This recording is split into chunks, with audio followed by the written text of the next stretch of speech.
Assalamualaikum warahmatullahi wabarakatuh. Yang terhormat PLT Deputi Penindakan dan Eksekusi Bapak Asep Guntur Rahayu, yang kami hormati, sayangi, dan terus banggakan teman-teman media yang setia membersamai KPK, baik dalam upaya-upaya penindakan, pencegahan, maupun koordinasi dan supervisi. Pada kesempatan kali ini kami akan menyampaikan update informasi terkait dengan kinerja penindakan, khususnya terkait dengan dugaan tindak pidana korupsi dalam pemberian fasilitas kredit oleh LPEI atau Lembaga Pembiayaan Ekspor Indonesia, khususnya terkait atau kepada PT SMJL dan PT MAS sebagai penerima dari pembiayaan tersebut. Namun sebelum kami menyampaikan terkait dengan konstruksi perkara pihak-pihak yang ditetapkan sebagai tersangka dan dilakukan penahanan, pada kesempatan awal ini kami akan menghadirkan tersangka yang akan dilakukan penahanan pada hari ini. Kami persilakan.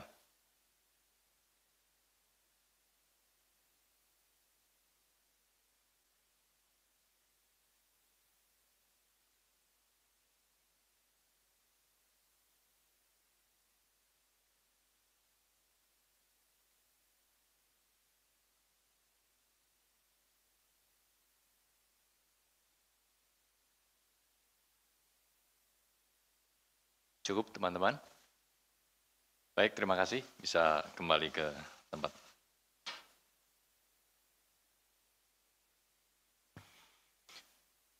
Baik, teman-teman, kita akan melanjutkan seperti apa konstruksi perkara ini akan dijelaskan secara lengkap oleh Pak Deputi. Pada Bapak Asep Guntur kami persilahkan.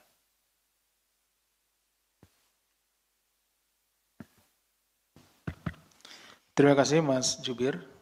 Bismillahirrahmanirrahim. Assalamualaikum warahmatullahi wabarakatuh.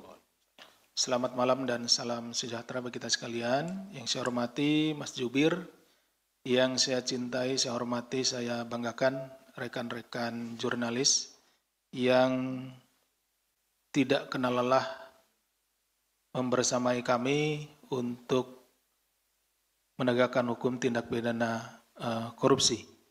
Pada malam hari ini kami akan menyampaikan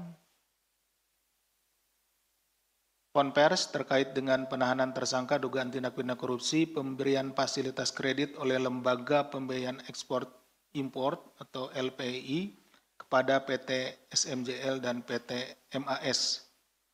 Rekan-rekan sekalian, sebagai latar belakang atau ilustrasi bisa kami sampaikan bahwa pemerintah memberikan insentif kepada para pengusaha, khususnya yang melakukan kegiatan ekspor, yaitu dengan memberikan dukungan finansial berupa pembiayaan.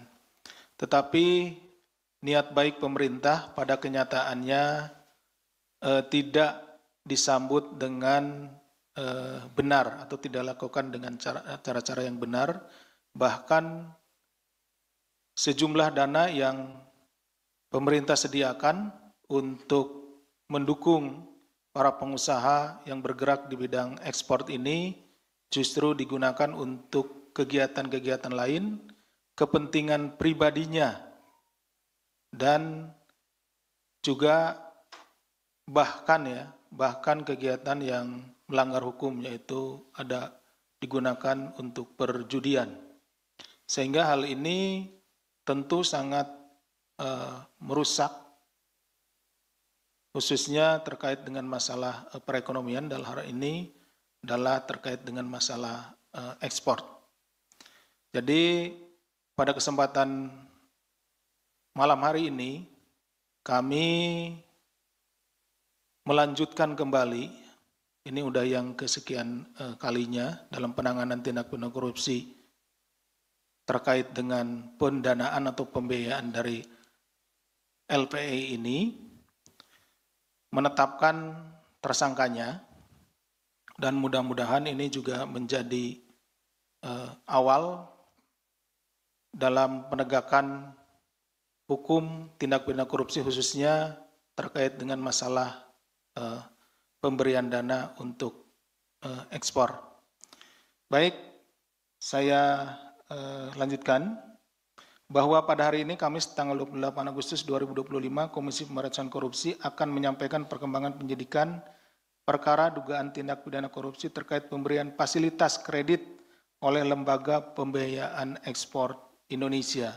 Jadi fasilitas kredit ini diberikan kepada tadi pengusaha-pengusaha yang melakukan kegiatan eksportir. Seperti itu supaya komoditas-komoditas yang ada dari negara kita bisa disalurkan atau bisa dijual di dunia internasional. Tentu stimulus ini diberikan pemerintah agar barang-barang kita, kemudian juga hasil-hasil bumi, hasil tambang dan lain-lainnya bisa dipasarkan di pasar dunia. Yang diduga mengakibatkan kerugian negara dengan total mencapai lebih dari 11 triliun.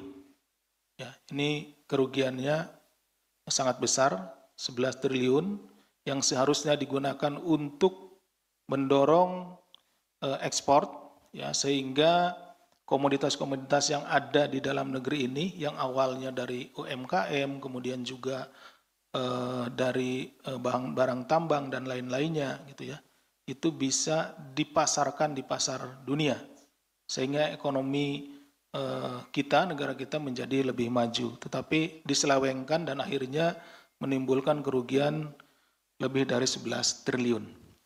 Dalam perkara ini KPK kembali menetapkan dan menahan satu orang tersangka, yakni Saudara HD, selaku pemilik PT SMJL dan PT MAS pada grup PT BJU. Jadi ini ada holdingnya namanya PT BJU, kemudian ada beberapa perusahaan di bawahnya yang bergerak di bidang berbeda-beda, ya.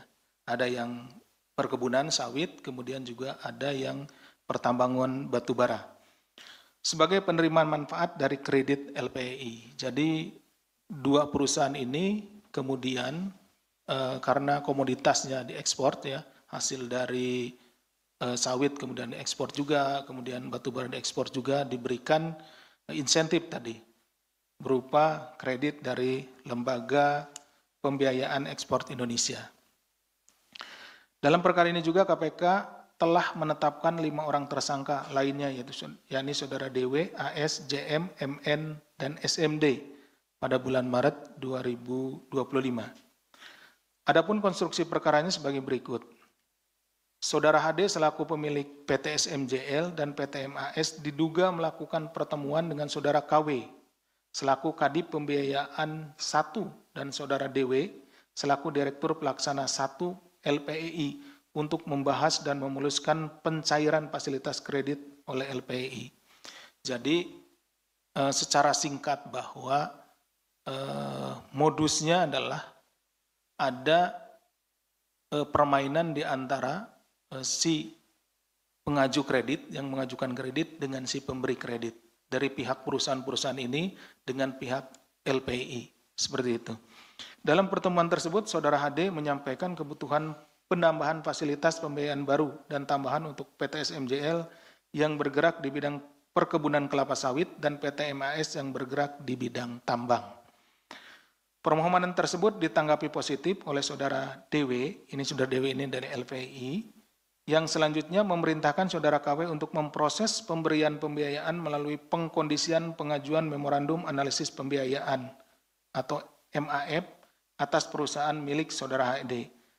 Kemudian kedua perusahaan yang dimaksud, yaitu SMJL dan MAS, mendapatkan pembiayaan atau fasilitas kredit dari LPI berupa kredit investasi ekspor atau KIE dan kredit modal kerja ekspor KMKE dengan rincian sebagai berikut.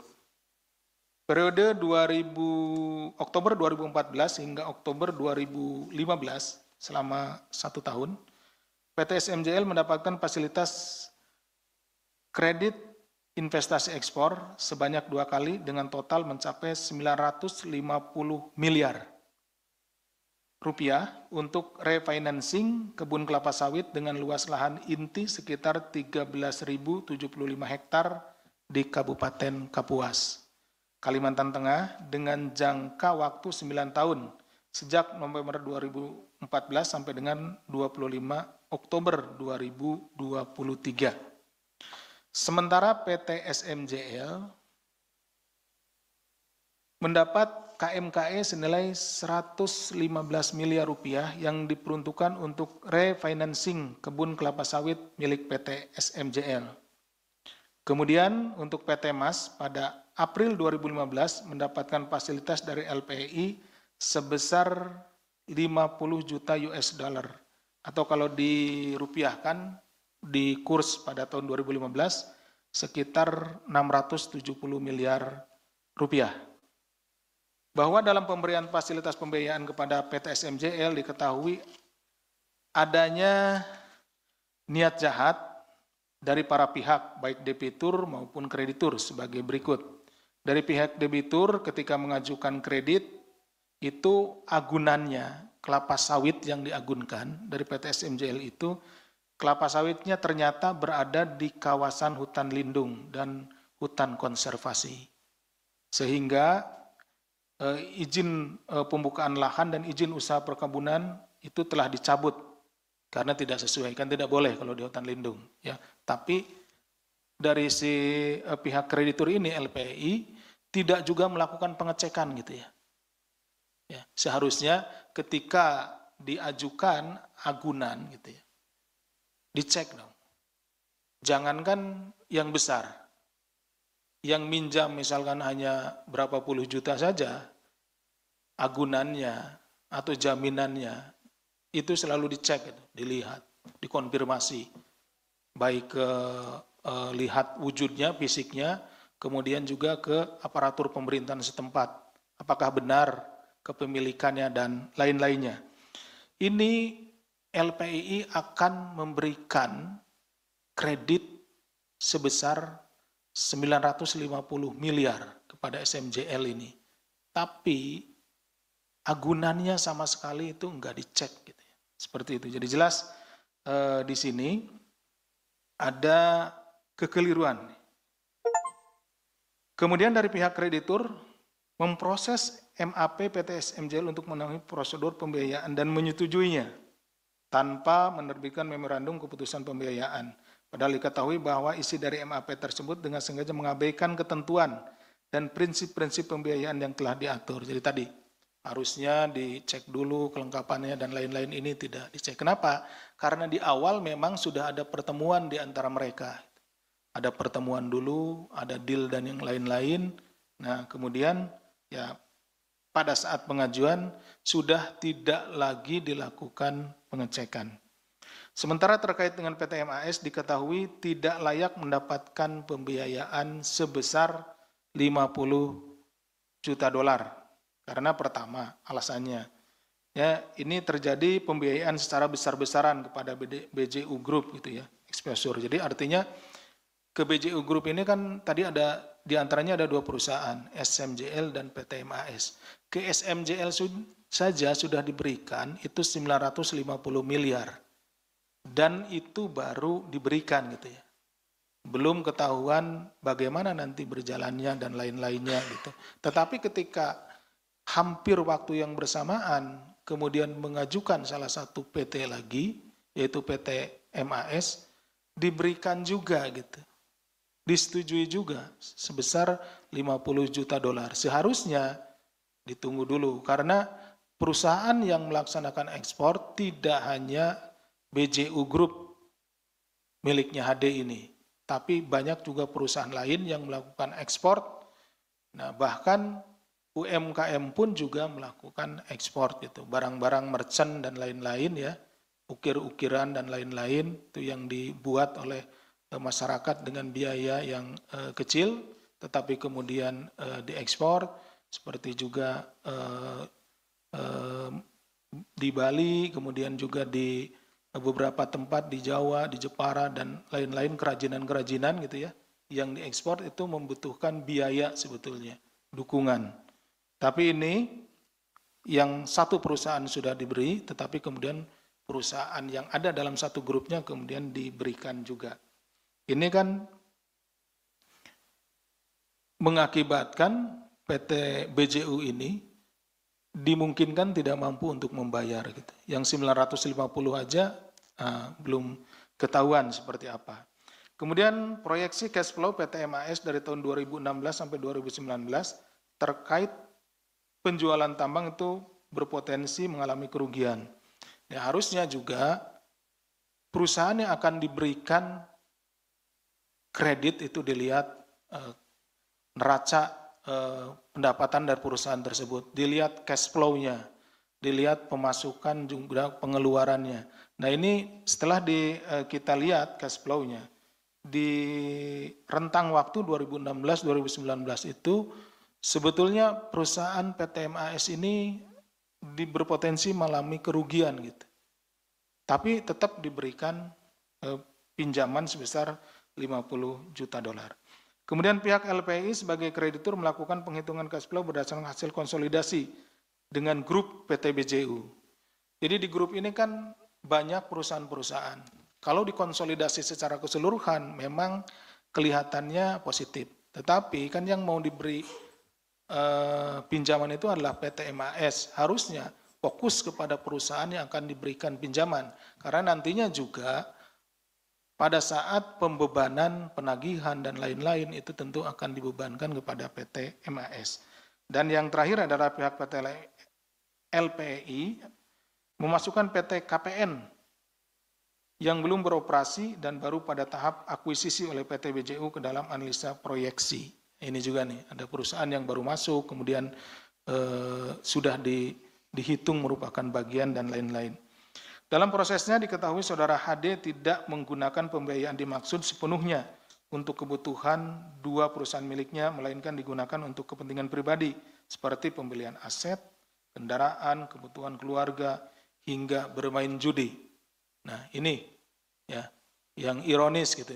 Seharusnya uang tersebut digunakan untuk mendorong ekonomi, yaitu komoditas-komoditas yang ada di negara kita bisa dijual di pasar internasional sehingga ekonomi kita naik. Ini malah salah satunya digunakan untuk judi.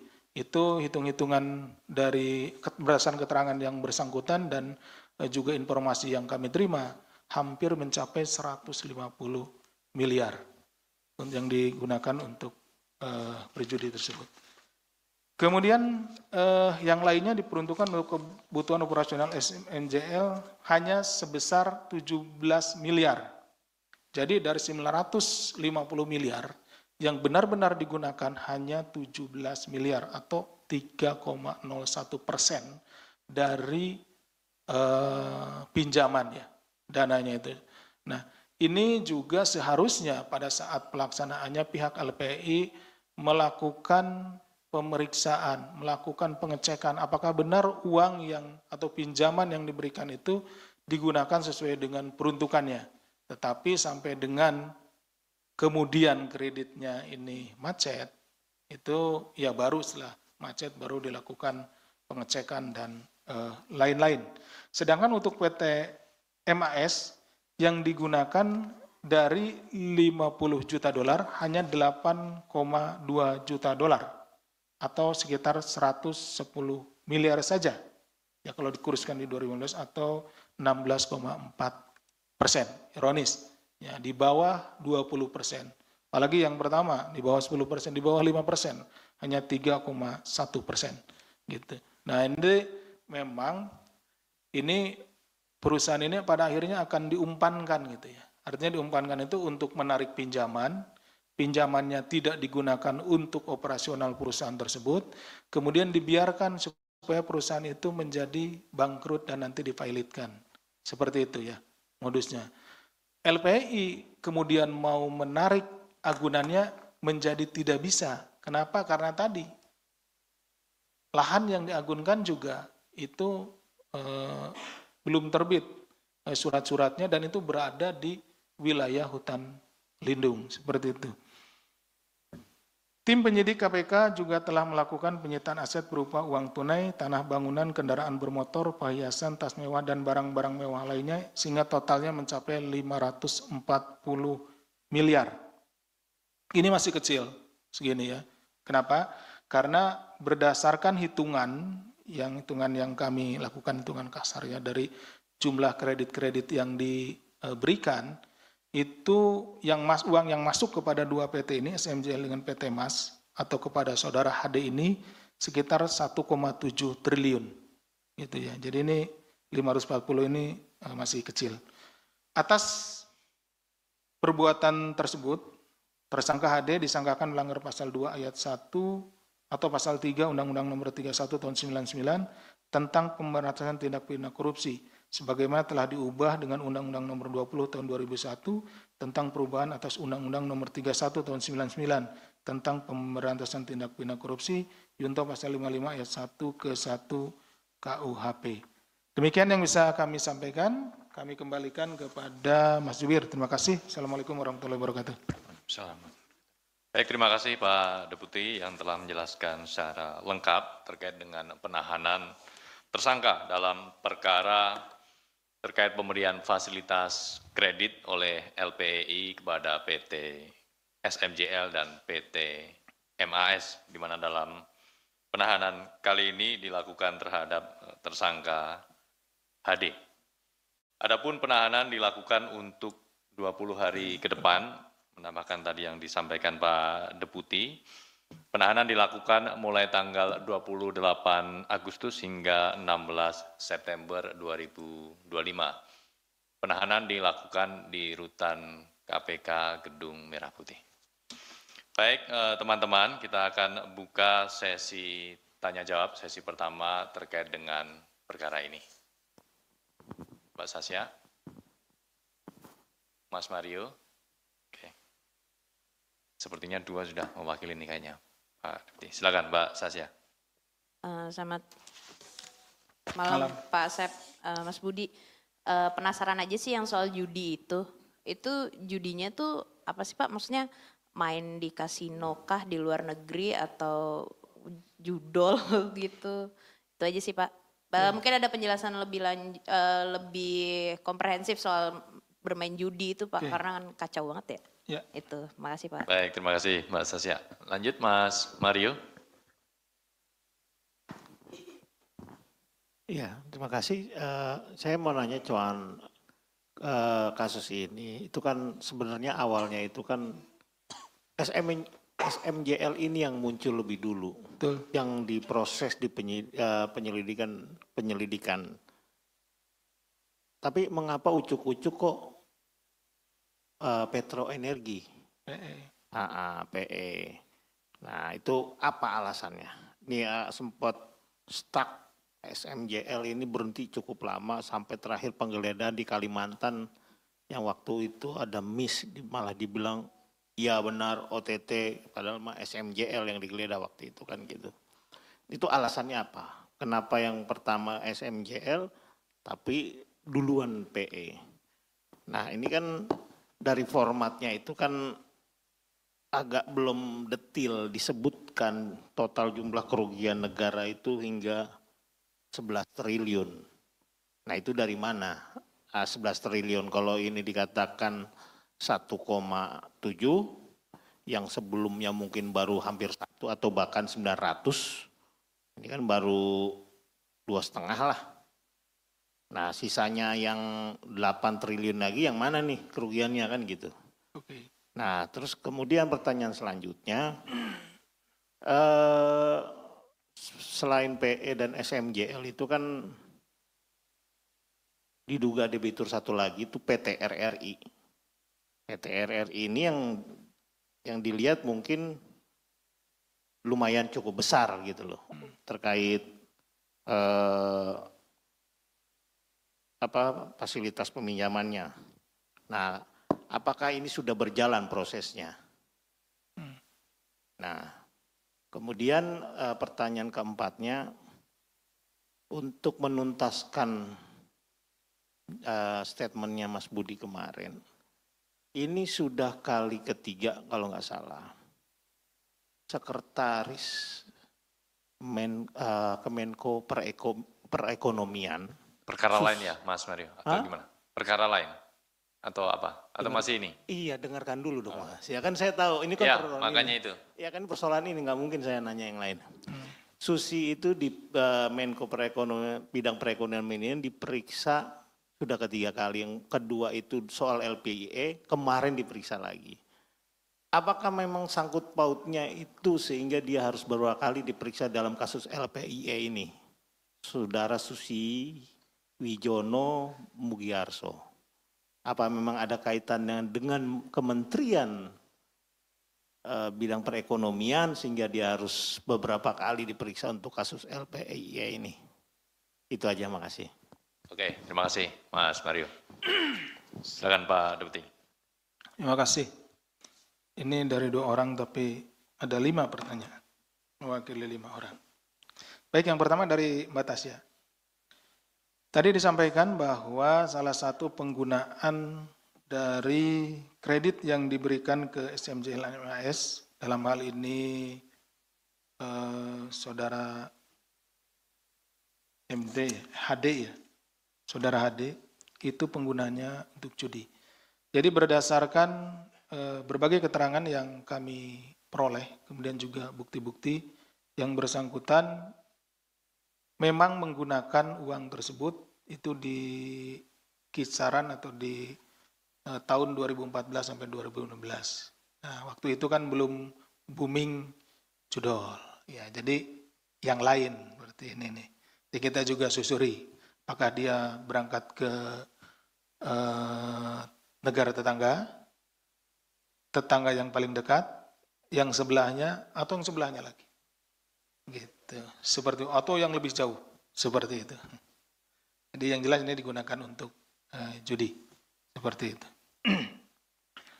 Yang selanjutnya dari Mas Mario, ini yang terlebih dahulu kan SMJL, kemudian mengapa PE lebih, yang justru di bulan Maret gitu ya, atau sebelumnya lah, ini bahkan delay sampai istilahnya lah, sampai akhir bulan Agustus ini.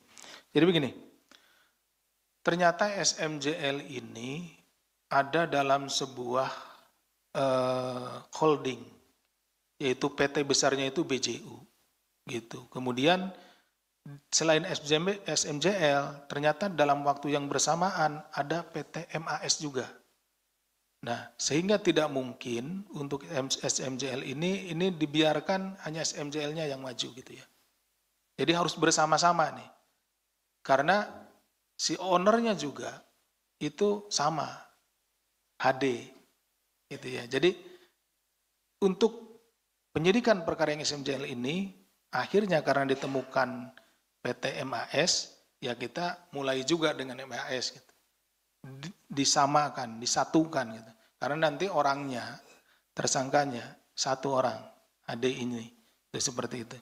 Jadi demikian, sehingga setelah SMJL muncul, kita dalami, ketemu MAS, ya kita akhirnya ke MAS. Bahkan ini juga ada holding yang lain yang juga terlibat di ini. Jadi ada 2 holding di sini sebetulnya. Nanti mungkin ke belakangnya, ke depan gitu ya. Akan kita umumkan kembali terkait dengan SMJL, MAS, BJU, dan holding yang lainnya. Kemudian tadi disebutkan juga totalnya itu 11 triliun lebih. Mas Mario mungkin catat, di yang PE hanya sekitar 750 miliaran ya, kurang lebih sekian. Yang sekarang 1,7 triliun gitu ya, dari dua perusahaan ini. Nah, mengapa sampai 11, sekian atau 11 lebih triliun? Karena ini ada 11 perusahaan. Bahkan bertambah dengan ada MAS dan lain-lain gitu ya. Itu jadi dalam perkembangannya kita menemukan perkara-perkara atau perusahaan-perusahaan lain yang diberikan juga kredit, gitu ya, yang diberikan fasilitas kredit oleh LPI. Jadi seperti tadi saya pernah sampaikan di depan bahwa salah satu modusnya si pemilik perusahaan itu mereka memiliki beberapa perusahaan gitu.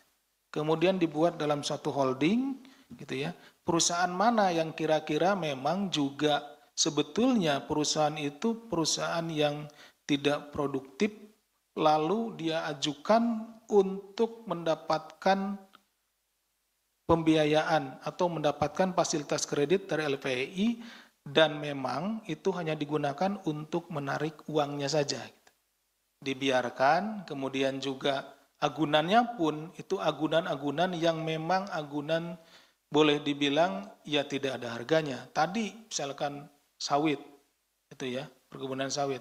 Ternyata itu ya hak gunanya juga atau alas haknya belum ada.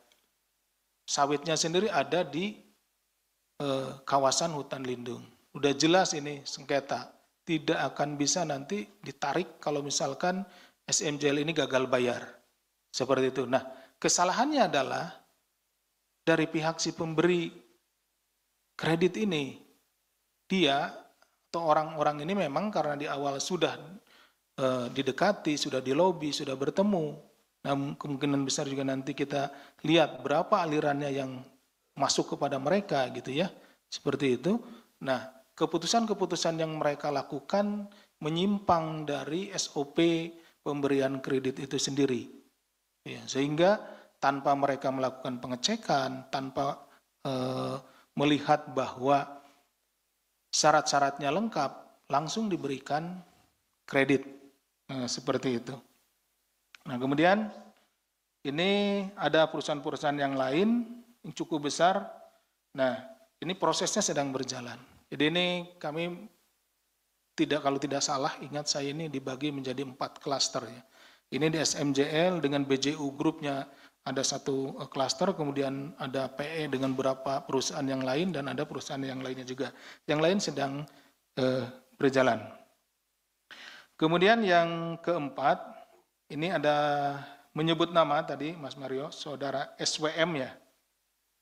Ini terkait dengan sudah berkali-kali kita panggil, tentunya karena memang juga si penerima manfaat atau penerima kreditnya ini banyak, gitu ya, pasti dipanggilnya kita untuk supaya fokus terhadap masing-masing perusahaan ya kita minta keterangan gitu. Perusahaan yang ini, perusahaan yang berikutnya, kemudian perusahaan yang berikutnya lagi, seperti itu. Jadi kalau masih kurang keterangan yang kita inginkan, kalau kita menemukan lagi keterangan-keterangan yang perlu dikonfirmasi kepada orang tersebut, maka kita panggil kembali untuk konfirmasi. Demikian mungkin Mas Jubir. Terima kasih. Yang mana? Ya itu. Yang SWM kan, SWM ini kenapa dipanggil berulang-ulang begitu? Karena kita menemukan keterangan-keterangan setelah dia diperiksa nih. Kemudian kita temukan lagi keterangan-keterangan dari saksi lain, karena ini kan banyak debiturnya, banyak perusahaannya. Ternyata ada hal lain yang belum kita tanyakan kepada saudara SWM, makanya kita panggil kembali untuk ditanyakan, dikonfirmasi. Demikian mungkin. Baik, terima kasih Pak Deputi. Pak Jubir, satu aja berkaitan kasus juga. Ini kan menarik kalau jika penyidik itu bisa menemukan bahwa mens area atau kecurangan yang dilakukan itu ditemukanlah untuk berjudi.